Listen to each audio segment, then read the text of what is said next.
Wonder. Yeah, man, how you doing? You good? I know you like that.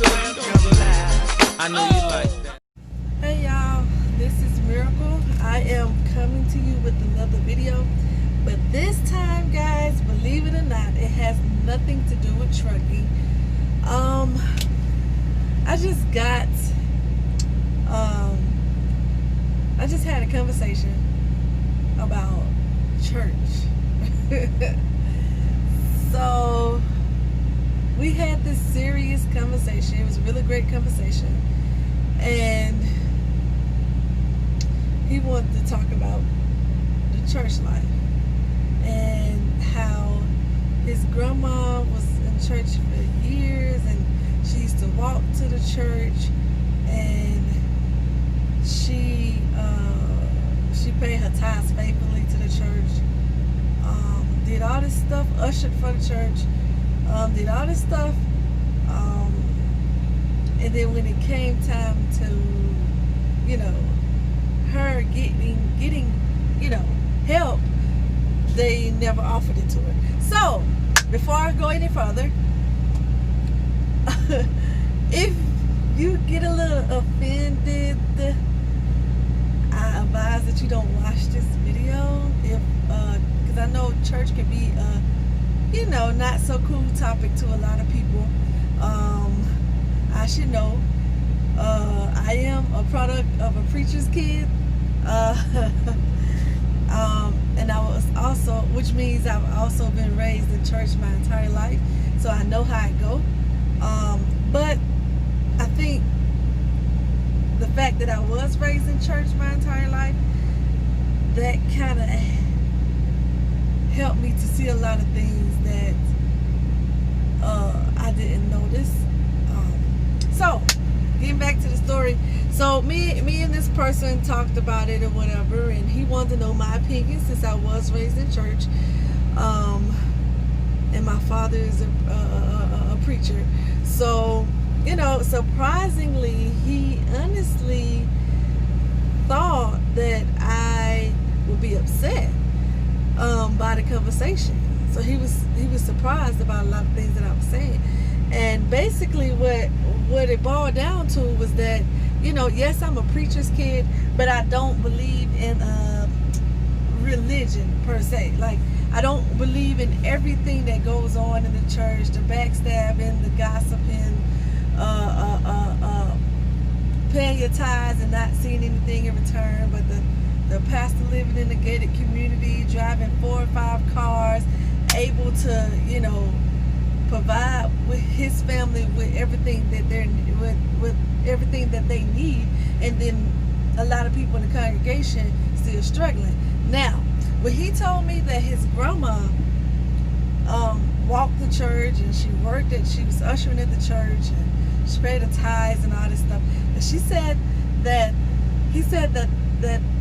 they had a guest pastor to come, and the guest pastor took up tithes and offering, and basically they told the congregation that they are sending the pastor and the first lady to the Bahamas. So the tithes and offering money was for the pastor and his wife to go on vacation. And so he said his grandma got upset because she was like, they knew that, she didn't have a car, they knew that she couldn't really provide for her family. And that's usually a lot of the stories that I hear, especially coming from the older generation. And I could just really just think about my grandma, because my grandma was a firm believer in, church and paying your tithes and buying spring water, holy cloths, everything. Like, she was that woman. See what I'm saying? So, I started working at church before. I started working at church. I was doing the media, and I was really doing the media, let's see, how long? 3 years and some change.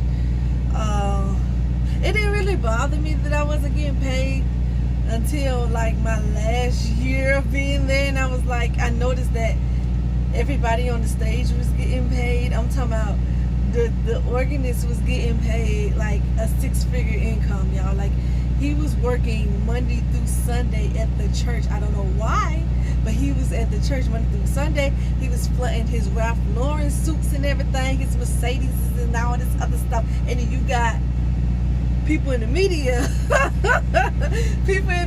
which was me and my team. We weren't getting paid. You see what I'm saying? And half of us was coming from the west side. Now, let me break this down. The west side is way further than the east side, which is where the church was at, was over here on the east side. See what I'm saying?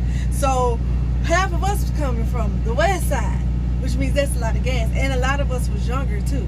So half of us was still in college. Like, I know I was in nurses in medical school. And I also had stopped taking care of, I had stopped working. I had to quit the job that I was working at to take care of my grandma. Sorry, that was my job. I also had to stop working at the job that I was working at while I was in school to help take care of my grandma. Because my grandma got in some issues, and she got on hospice, and I decided to take care of her at my auntie house. So now, I didn't tell anybody at the church that, because I really don't like a lot of people in my business, and I know how the church roll with gossip. It wouldn't have did nothing but just spread it. It wouldn't have been no help involved. It would just, spread it to mouth to mouth to mouth to mouth. You see what I'm saying? And so I just kept it to myself. Now, realistically speaking, I didn't have a job, okay? I didn't have a job. I was really on hard times, and I didn't get no help. When I was in that situation, instead of helping me, somebody was just, just talking trash. Just my business just ended up. I only told one person, and that was supposed to be a friend of mine that I had first met when I first went to that church. And he ended up, I thought he was gonna help me. He just ended up spreading my business, and I never once got do you need some help? Do you need this? Do you need that? And at that time, it didn't bother me, y'all. I'm telling you, it didn't bother me until my daddy. Remember, I said my daddy was a pastor. So my daddy was like, is you getting paid to do all this driving back and forth? And because we had to be at church, we had 3 services on Sunday, and you had to be there for all 3. You had service on Wednesday. On top of that, you had a run through with the songs and stuff, because the praise team and the choir and the band and stuff needed extra help. Right. So after Bible study, you had to stay at church, you see, because you had to go through the songs, you see. And they wanted the media team to be there. So we had 3 services on Sunday, Wednesday Bible study, plus run through. And that Wednesday morning, we had another Bible study, but that wasn't mandatory. You didn't have to be there. You didn't have to be there for it. And then Tuesday rehearsal, and anything else that come up during the week. You see what I'm saying? So, like I said, I grew up being taught that when you work at church, it's voluntary. See what I'm saying? You do it to a service of God. Now, it didn't bother me, because that's all I had in my head, because that's what I was taught. Until my daddy said, "Are you getting paid to do this?" And I was like, "No." He was like, "Why not? You don't have a job, and you bringing your gifts and your talents, your gas to the storehouse. Like, I'm not understanding, and your tithes." And so I was like, I don't know, but I ain't gonna ask. You know what I'm saying? And then, see, word had got around, you see, because I told you the church been talking. So word had got around that everybody on the stage, I knew the band was getting paid. That's understandable. But everybody, everybody on the praise team was getting paid. Everybody.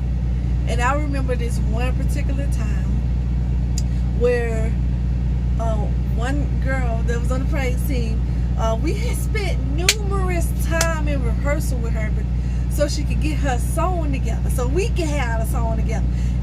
Let me pause. If you don't know, real quick, if you don't know what the media does, the media basically is the production that you see at church. So all the lights, the screen, the camera, mics, everything, that's the media. So we had spent numerous hours in rehearsal. I'm talking about every time when we didn't leave rehearsal till 11, 12 o'clock. And so PM. and so, you know, we spent numerous hours on this song for her to get it down and whatever. And she decides that she don't want to show up on Sunday morning. So the guy that's over the praise team, he pretty much had to basically tell her, like, yo, you getting paid to do this. And I was like, what? She getting paid? And you know that girl came to church all because she getting paid. I have been working at that church for 3 years and some change. Do you hear what I'm saying? Never complained, never was in the pastor office telling on somebody about gossip or whatever. Never did my job, went home. Everything that I was asked to do, did it, went home. You see what I'm saying? Never once asked for no money or anything like that. This is the issue I have. It's making the fact that the church know who's struggling in the church, and it's usually the older generation, the elders, and they don't proceed to help them. I had this one girl tell me one time when she found out I was a PK, aka preacher's kid, you know, she was like, oh, she started going off, oh, I don't do church. They did my grandma wrong. Something about her grandma was working at the church for mad long. Her grandma was a nurse. No, it wasn't her grandma, it was her mother. Her mother was a nurse, and her mother got sick and ended up, you know, having to stay home. She couldn't drive anymore or anything like that. And so she said that the church knew about it, and she asked, because her mama still wanted to go to church, so they asked her, would somebody be willing to come and get her and take her to church? If you don't know, churches do have church vans. They have church vans, church buses. Basically, they have curbside assistance. Basically, she said that they told her mother that's not in their route. It was too far. You know how bad that hurt me? It makes us look, because I proclaim to be a Christian, even though I don't attend church anymore. I really believe you don't have to be inside the four walls. The four walls are supposed to be outside the four walls anyway, but realistically speaking, I believe you don't have to be in the four walls to get your blessing that the Lord has for you. I have had way more personal encounters with Jesus inside of my truck. I've had a lot in this truck, I'm gonna be honest. I've had a lot just at home. I've had way more encounters outside of the four walls than I have done inside the four walls, because the four walls to me seems like a fashion show. It seems more like, you know, what you can present. And this is coming from a person that was raised in church. You see what I'm saying? When she told me that, it really hurt me. And that's why, because at first I couldn't understand why it was so many African Americans that did not believe in going to church anymore, or they just didn't believe in God no more. And so when I keep getting these stories, um, it just hurts me because as a Christian, I believe our job is to help, especially if you want to say you want to be like God and love like God, live like God, lead like God, all this stuff. No shade to nobody, but you saying all this stuff, but you rather help people that already have it and don't need the help versus helping someone that needs the help, and you can see that they need the help, but you rather pocket that money or put it somewhere else that do not support your own people that support you. That's the issue that I have. That's the only issue that I have. Like the gossiping, all that stuff can be worked out. It happens. You see what I'm saying? But what really bothers me is when the preachers show up in new suits and new cars, and they don't believe in helping someone as long as they paying their tithes and offering. I'm so sick of hearing tithes and offering sermons.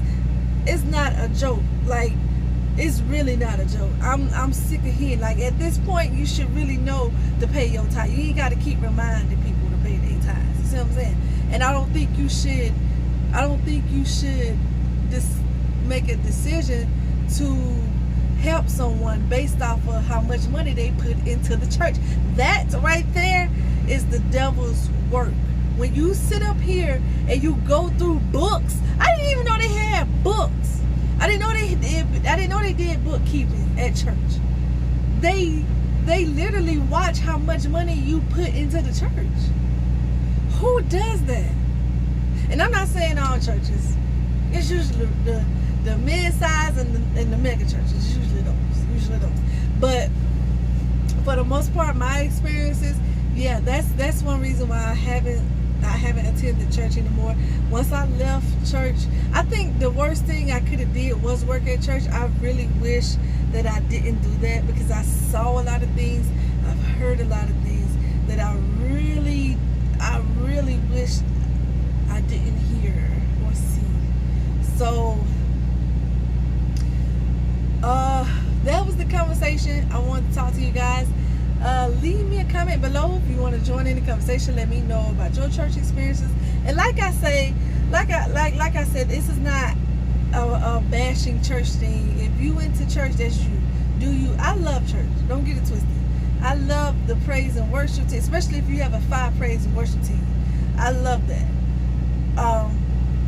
But I don't like everything that comes with church. It's very misleading, and it can lead a lot of young people away from what your goal is supposed to be. You see what I'm saying? Like, your assignment is to get souls, and especially the young people. You're supposed to want them to want to come to church, but if they experiencing the same things that they could get out there, what's the point in coming to church? You see what I'm saying? So, like I said, I'm off this topic. Leave me a comment if you want to. Positive comment or negative. I'm cool. I know how to deal with negativity, trust me. Don't forget to subscribe. And also, guys, I know I keep saying it in every video, but I do have a surprise. I'm just waiting for I'm trying to make sure everything on the right track before I start the surprise. Before I start taking y'all on this journey, I want to get my ducks in a row. I want to get my ducks in a row. So, subscribe to be on this journey with the surprise that I have, and also comment below in the comments and let me know what you think about this topic. Give me some more topics if you want to hear some more stuff. I'm gonna try to get on here a little bit more than what I do, because I don't want to be MIA, and I don't want y'all to forget about me. So I'm gonna try to get on here a little bit more. So give me some topics if you want to hear some stuff.